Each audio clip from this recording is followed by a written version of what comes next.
ولا تحسبن الله غافلا عما يعمل الظالمون إنما يؤخرهم ليوم تشخص منه الأبصار إنما يؤخرهم ليوم فيه تشخص النار وقال تعالى اليوم نختم على أفواههم وتكلمنا أيديهم وتشهد أرجلهم بما كانوا يكسبون وقال النبي صلى الله عليه وسلم واتقي دعوة المظلوم فإنه ليس له بينها وبين الله حجاب أو كما قال عليه الصلاة والسلام صدق الله العظيم وصدق رسوله النبي الكريم ونحن على ذلك لمن الشاهدين والشاكرين والحمد لله رب العالمين. معزز سامعین کرام، نوجوان ساتھیوں، دینی بھائیوں اور پردہ نشین ہماری مائیں اور بہنیں اور جہاں تک میری آواز پہنچ رہی ہے تمام دوست احباب، آپ کے سامنے قرآن مقدس کی ایک آیت کی تلاوت کی ہے۔ اللہ تبارک و تعالی اس آیت میں ظلم کے سلسلے میں بیان فرمایا ہے، اور اسی طریقے سے اللہ کے رسول صلی اللہ علیہ وسلم نے فرمایا الظلم ظلمات یوم القیامہ، ظلم قیامت کے دن اندھیریاں ہوں گے۔ اسی کے سلسلے میں، اسی کے ضمن میں آپ کے سامنے ظلم کی مذمت کو بیان کرنا چاہتا ہوں۔ اللہ تبارک و تعالی اپنی مقدس کتاب میں بیان کرتا ہے یہ لوگ جو ظلم کر رہے ہیں، اے میرے پیغمبر آپ اللہ کو اس کے سلسلے میں بے خبر مت سمجھیے، بے خیال مت سمجھیے، گمان مت کیجیے۔ اللہ اس کو اس دن تک کے لیے مہلت دے رہے ہیں جس دن کی اس کی آنکھیں پھٹی کی پھٹی رہ جائے گی، آنکھیں کھلی رہ جائیں گے۔ اور اسی طریقے سے ظلم کہتے ہیں کس کو؟ وضع الشیء فی غیر محلہ، کسی چیز کو اس کے غیر محل میں رکھ دینا۔ اور ظلم کی تین قسمیں ہیں۔ ایک قسم ہے اللہ کے ساتھ ظلم کرنا، دوسرا خود اپنے اوپر ظلم کرنا، تیسرا اللہ کے لیے جو مخلوق ہے بندہ کے اوپر ظلم کرنا ہے۔ اللہ کے ساتھ ظلم کرنے کا کیا مطلب ہے؟ اللہ تبارک و تعالی نے قرآن میں اس کی وضاحت فرمائی۔ اللہ کہتا ہے وَإِذْ قَالَ لقمان لابنہ، حضرت لقمان علیہ السلام اپنے بیٹے کو نصیحت کرتے ہوئے کہا إِنَّ الشِّرْكَ لَظُلْمٌ عَظِيمٌ، دیکھو ایک کام کرنا، اللہ کے ساتھ کسی کو کسی بھی حال میں کبھی بھی شریک مت کرنا، اور شرک جو ہے بہت بھاری جرم عظیم ہے، بہت بڑا گناہ ہے، اس کے قریب بھی مت جانا۔ تو اللہ ایک ہی جگہ نہیں بلکہ قرآن نے کئی مقامات پر درجنوں اللہ نے ظلم کے سلسلے میں بیان کیا۔ پہلی بات، ظلم کی مذمت آپ کو خود بخود معلوم ہو جائے گا کہ اللہ خود ظلم سے نفی کرتا ہے، اپنی صفات میں ظلم کو نفی کرتا ہے، ظلم کو پسند نہیں کرتا۔ اللہ تبارک و تعالی نے قرآن میں کہا فَالْيَوْمَ لَا تُظْلَمُ نَفْسٌ شَيْئًا وَلَا تُجْزَوْنَ إِلَّا مَا كُنتُمْ تَعْمَلُونَ۔ آج کسی پر کوئی ظلم نہ ہوگا، اور جو تم لوگ دنیا میں کرتے تھے اسی عزیزوں، یہ ہوا اللہ کے ساتھ ظلم کرنا، اللہ کے علاوہ کسی کو ساجی ماننا یا کسی طریقے سے کسی اور کو پوجنا اور اس کے سامنے سب دیکھنا جھکانا، یہ اللہ کے ساتھ کیا ہے؟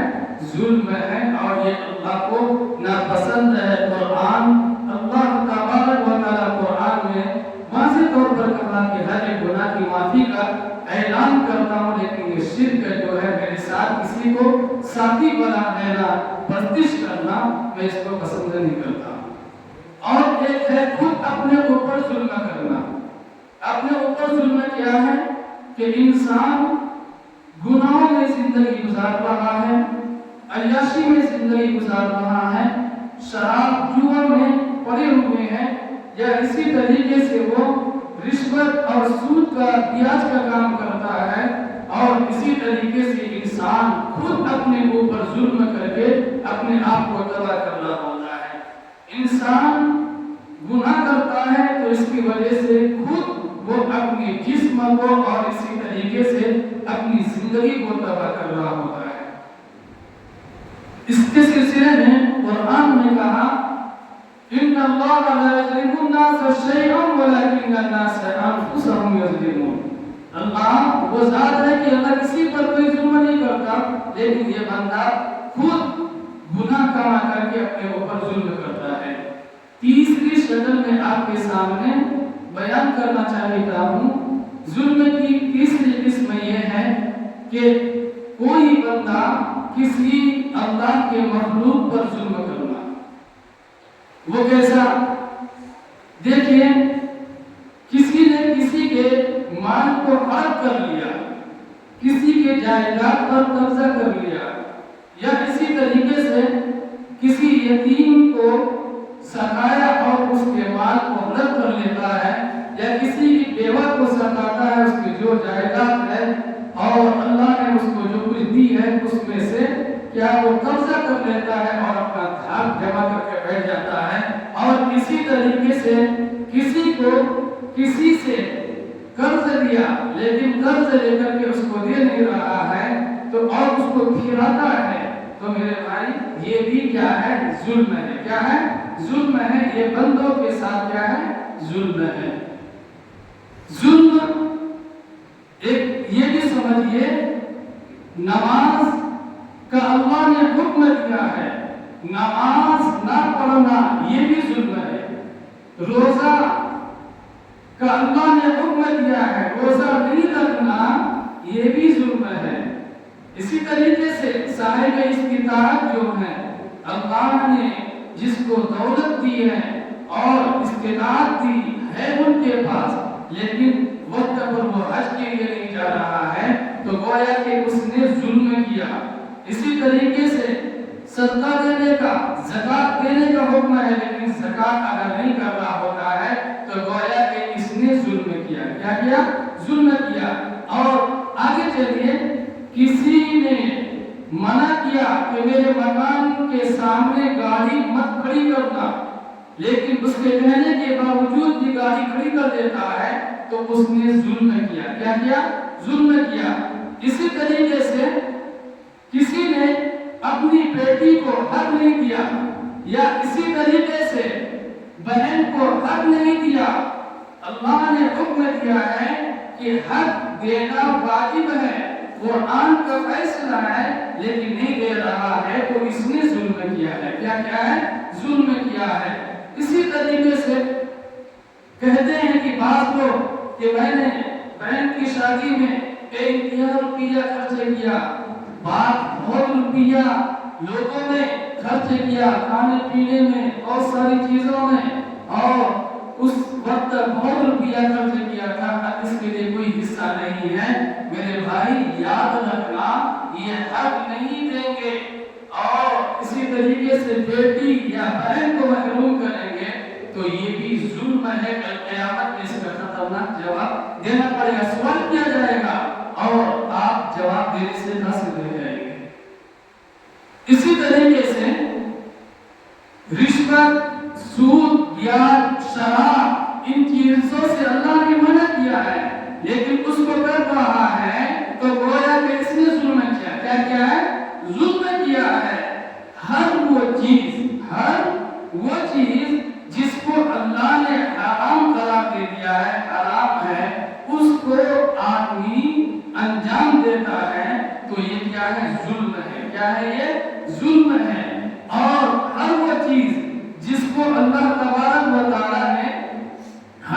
کیا ہے اور اس کو انسان حرام سمجھ رہا ہے، گویا کہ کس نے ظلم کیا کیا ظلم کیا ہے۔ اسی کے تحت میں ایک حیرت انگیز واقعات آپ کے سامنے پیش کیے دے رہا ہوں۔ ایک انسپکٹر پولیس والا، ان کا نام مختار تھا۔ غور سے توجہ سے سنیے، حضرت عبدالغنی یوسف رحمۃ اللہ علیہ مکافات العمل ایک کتاب ہے، اس میں یہ بات لکھی ہوئی ہے، اس واقعہ کو بھی تفصیل لکھے ہیں۔ کہتے ہیں کہ اس کا مشغلہ اور ان کا پیشہ یہ تھا کہ کسی بے گناہ انسان کو پکڑ کے لاتا اور اس کے ساتھ ظلم و زیادتی کرتا، بے انتہا ظلم کرتا اور اس کو اقرار کراتا کیا تم نے یہ جرم کیا ہے، حالانکہ وہ جرم نہیں کر رہا ہے، یہ کوئی وہ گناہ نہیں کیا ہے، لیکن زبردستی اس کو کیا بلوا رہا ہے، اقرار کروا رہا ہے اور سزا اتنی بھیانک دے رہا ہے۔ کہتا ہے کہ یہ پولیس جب سزا دیتا تھا، پیشاب کے راستے میں مرچ ڈال دیا کرتا تھا، اسی طریقے سے اس کو لگڑا کرتا تھا، لیکن اللہ کا دیکھیے شان، جب وہ مرتا ہے، مرنے سے پہلے اللہ ان کو ایک بھیانک خطرناک بیماری میں مبتلا کرتا ہے۔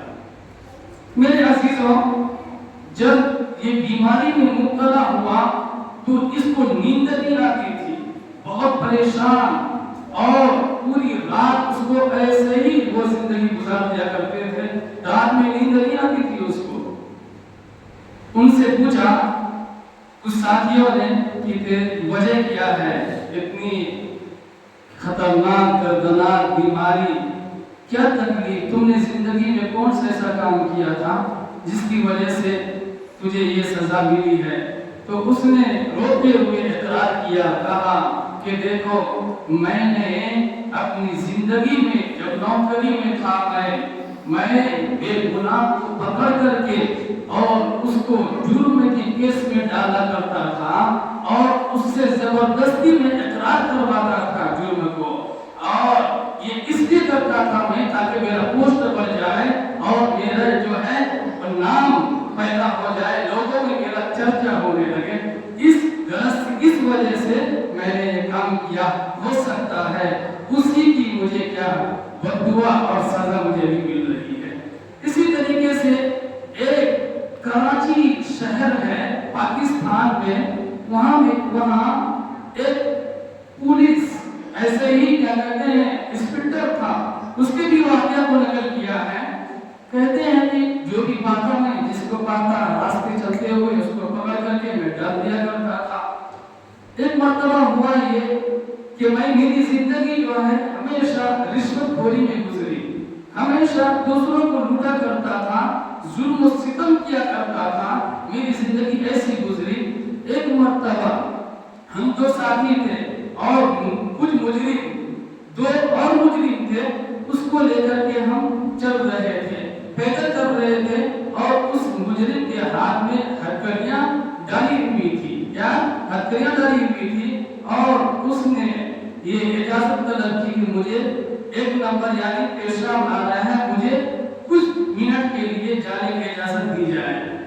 ہتھکڑی کھول جاتا ہے اور وہ بندہ جانے کے بعد کچھ ہی لمحہ میں اس کے ساتھی آتا ہے، اس کے ساتھی آتا ہے، اور اس کے ساتھی آنے کے بعد یہ جو دونوں ہیں پولیس والے، جو ان کے دوست ہیں ساتھی، وہ تو بھاگ کھڑا ہو جاتا ہے، لیکن جو یہ مین تھا اس کو پکڑ کر کے بندوق کے بٹ کے ذریعے سے ایک دو مارنے کے بعد بے ہوش کر دیتا ہے اور اس کے ہاتھ پاؤں باندھ کر کے جنگل میں ڈال دیتا ہے۔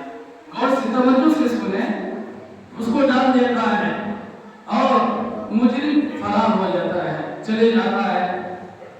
اسی بھی راستے سے کچھ منٹ کے بعد، کچھ گھنٹہ کے بعد ایک دیہاتی لکڑی لے کر کے وہ کام کیا کرتا تھا، لکڑیوں کا وہ لے کر کے جا رہا تھا۔ یہ جو باندھا ہوا جنگل میں پھینکا ہوا ہے، یہ یہ فریاد کر رہا تھا کوئی آ کر کے مجھے بچائے، کوئی آ کر کے مجھے بچائے، سوئیے نہیں بیدار ہو جائے، کوئی آ کر کے مجھے بچائے۔ وہ فریاد کر رہا تھا، آواز سنتے ہیں تو ایک بندہ جو جنگل میں پڑا ہوا ہے، اس کو جب یہ بندہ راستہ چلتا ہوا دیکھتا ہے، دیکھ کر کے اس کے ہاتھ پاؤں کھولتا ہے۔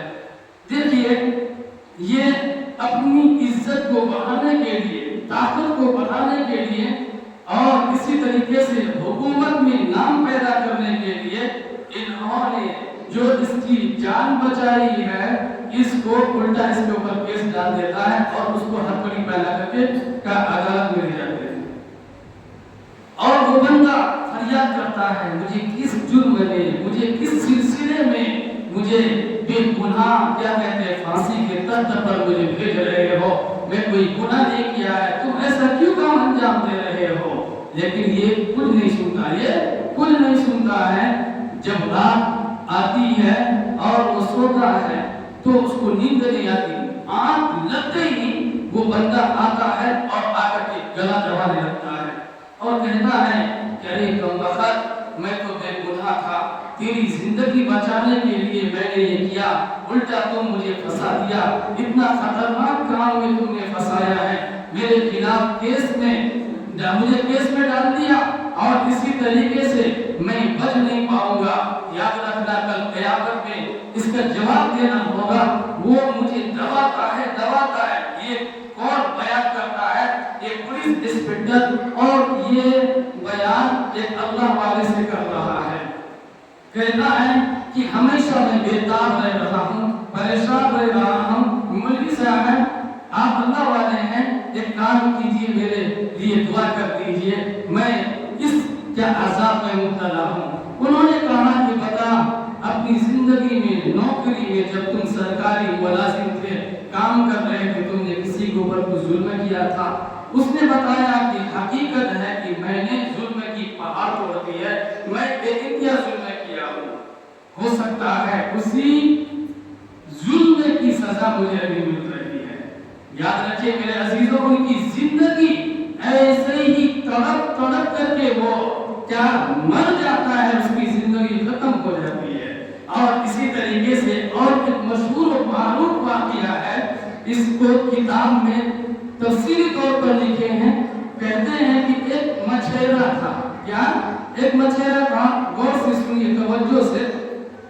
اس کا کام یہی تھا کہ صبح صبح جاتا، مچھلی مار کر کے، شکار کر کے اس کو لاتا اور فروخت کر دیتا، اور اس سے جو پیسہ روپیہ مل جاتا اس سے اپنے بیوی بچوں کا پیٹ بھرتا تھا، خرچ چلایا کرتا تھا۔ دیکھتے نہیں کہ سماج میں، معاشرہ میں، پنچایت میں یا اسی طریقے سے شہر علاقہ میں کوئی کیا ہوتا ہے، چودھری قسم کے لوگ ہوتے ہیں، کیا جا جو کرنا ہے کر لے، جہاں جانا ہے جا لے، جا، میرے کو سے کوئی مطلب نہیں، میں جو کرنا میں ہی کرنا۔ اتنا خود غرض انسان ہو چکا ہے، کہتے ہیں کہ وہ اپنے آپ کو بڑا بن کر کے دکھایا، دولت ثروت کے مالک تھا وہ۔ انہوں نے کہا کہ جو کرنا ہے کر لے، لیکن یاد رکھنا یہ جو مچھیرا ہے اس کے پاس ایک بڑی مچھلی اس کو ملتی ہے، یہ مچھلی لے کر کے بازار کے جانب ہو نکلتا ہے بیچنے کے لیے، فروخت کرنے کے لیے۔ اسی درمیان میں یہ چودھری بڑے امیر آدمی یہ دیکھتا ہے، دیکھ کر کے کہتا ہے کہ بھائی مجھے یہ مچھلی پسند ہے، پسند آ گئی ہے، تم مجھے دے دو، تم مجھے دے دو۔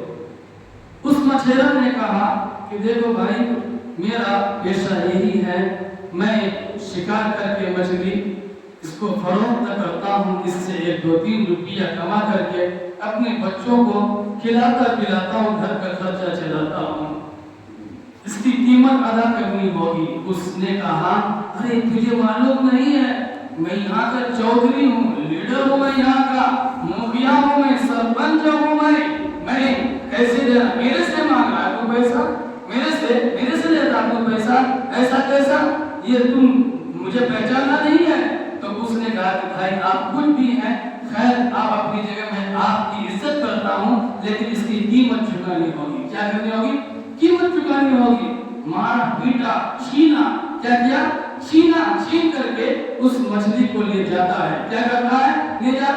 توجہ سے سنیے، بہت ہی حیرت انگیز اور دل کو دہلا دینے والا واقعہ ہے۔ یہ مچھلی لے کر کے جاتا ہے، وہ مچھلی کو پکڑتا ہے مضبوطی کے ساتھ، اسی درمیان میں وہ مچھلی زور سے کاٹتی ہے۔ اس مچھلی نے اس کو کاٹا، زور سے کاٹا، جس کی وجہ سے ذرا سی تکلیف ہوئی۔ کیا ہوئی؟ تکلیف ہوئی۔ خیر وہ توجہ نہیں کیا ہے، توجہ نہیں کیا، دھیان نہیں دیا ہے وہ۔ اب وہ گھر جاتا ہے، جانے کے بعد اس کو بنانا ہے، بنانے کے بعد اس کو درد سی ہونے لگی۔ کیا؟ درد سی ہونے لگی، اور درد بڑھتا گیا، اس کی وجہ سے اس کو سخت تکلیف، یعنی رات میں چین نہ دن میں چین، مدہوش ہے، پریشان ہے، کیا کیا جائے؟ تو طبیب کے پاس وہ جاتا ہے۔ طبیب کے پاس جانے کے بعد وہ بتاتا ہے کہ بھائی مجھے یہ انگلی جو ہے اس میں مچھلی نے کاٹا، جس کی وجہ سے مجھے تکلیف پہنچی ہے، میں بڑا پریشان ہوں، مجھے اس سے چھٹکارا دلا دیجیے، مجھے دوائی دے دیجیے۔ غور کیا تو کہا کہ انگلی جو ہے تمہاری یہ سڑ گئی ہے، تم اس کو کیا ہے کٹوانا ہوگا، تم کو کیا کرنا پڑے گا؟ کٹوانا ہوگا۔ کہتا ہے کہ کیا کٹوانا ہوگا؟ کہ ہاں ایک انگلی جو ہے تجھے کٹوانا ہوگا۔ خیر اگر نہیں کٹواؤ گے تو اس کی وجہ سے پورے جسم میں تجھے تکلیف پہنچے گی، اس لیے تم کو کاٹنا ہوگا۔ وہ انگوٹھی کاٹ، یہ جو ہے انگوٹھا ہے اس کو کاٹ دیا گیا ہے۔ اسی طریقے سے اب جو تکلیف ہے یہ کینسر کے مانند ہے، یاد رکھیے گا، کینسر کے مانند ہے۔ دیکھیے دعوت المظلوم، مظلوم کی بددعا جو میزائل ہے چھوڑتا ہے تو آسمان کو باتوں کو چلتا ہو جاتا ہے، اسی طریقے سے مظلوم جو ہے جس کے اوپر ظلم کیا جائے اس کا بددعا ویسے ہی آسمان کی طرف جاتی ہے۔ سمجھ رہے ہیں؟ اسی طریقے سے وہ انگوٹھا کاٹ لینے کے بعد اس کو ہاتھ میں تکلیف ہونے لگی۔ کیا؟ ہاتھ میں تکلیف ہونے لگی، اس کی وجہ سے اور بے قراری ہے، پریشان ہے، مدہوش ہے، سکون نہیں ہے اس کو۔ پھر طبیب کے پاس آتا ہے، طبیب کہتا دیکھو بھائی تجھے ایک کام کرنا ہے، یہ جو ہتھیلی ہے نا اس کو بھی کاٹنا ہوگا، کیونکہ یہ اندر سے سڑ رہا ہے، اس کو کاٹو گے تو تجھے راحت ملے گی، نہیں کاٹو گے تو نہیں ملے گی۔ خیر ہتھیلی اس کو کاٹا جاتا ہے، پھر اسی طریقے سے مسلسل 4 مرتبہ کوہنی تک آتا ہے، کوہنی کے بعد اس کو تکلیف ہوتی ہے، کہاں؟ کاندھے تک کاٹ دیا جاتا ہے۔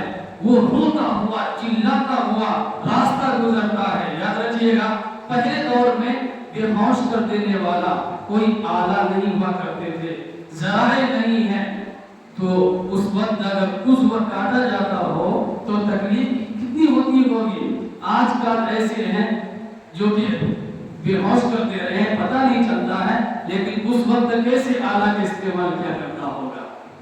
خیر ان کو کاندھے سے اس کے ہاتھ کو جدا کر دیا جاتا ہے اور راستے چلتے ہوئے کہتا ہے دیکھو ایک کام کرنا، کسی پر کبھی ظلم مت کرنا، کسی پر کوئی ظلم مت کرنا، ہمیشہ وہ کہتا رہا۔ اس کے بعد ایک اللہ والے نے کہا کہ اے بھائی تم کیوں ایسے پکارتے ہوئے جا رہے ہو، وجہ کیا ہے، تجھے کس چیز نے یہ کہنے پر اور کیا کہتے ہیں مجبور کرنے پر آمادہ کیا ہے، بتاؤ تو صحیح۔ تو اس نے کہا کہ دیکھو حقیقت میں میرا جو جرم تھا اور میں جو گناہ کیا تھا اس کی سزا مجھے ملی ہے۔ کہا کہ اس کے پس منظر کیا ہے، تمہارے واقعات کیا ہے، وجہ کیا ہے، تم نے کون سا کام ایسا انجام دیا تھا جس کی بنیاد پر کیا کہتے تجھے یہ سزا ملی۔ تو اپنے حالات بیان خود اپنی زبانی کر رہا ہے، کہتا ہے کہ دیکھو ایک مچھیرا تھا، وہ کیا کہتے ہیں مچھلی پکڑ کر کے فروخت کیا کرتا تھا، وہ مچھلی مجھے پسند آ گئی، میں اس کو چھین کر کے اپنے گھر لے آیا، اس مچھلی نے مجھے زور سے کاٹا جس کی بنیاد پر مجھے یہ مجبوری اور یہ سزا ملی ہے، اور میں پورے ہاتھ کاٹ دیا گیا ہے میرا، لیکن ہو سکتا ہے کہ میں مر نہ جاؤں، میں بہت پریشان ہوں۔ اس اللہ والے نے کہا کہ دیکھو اس کا جو علاج ہے نا کہیں بھی نہیں ہوگی،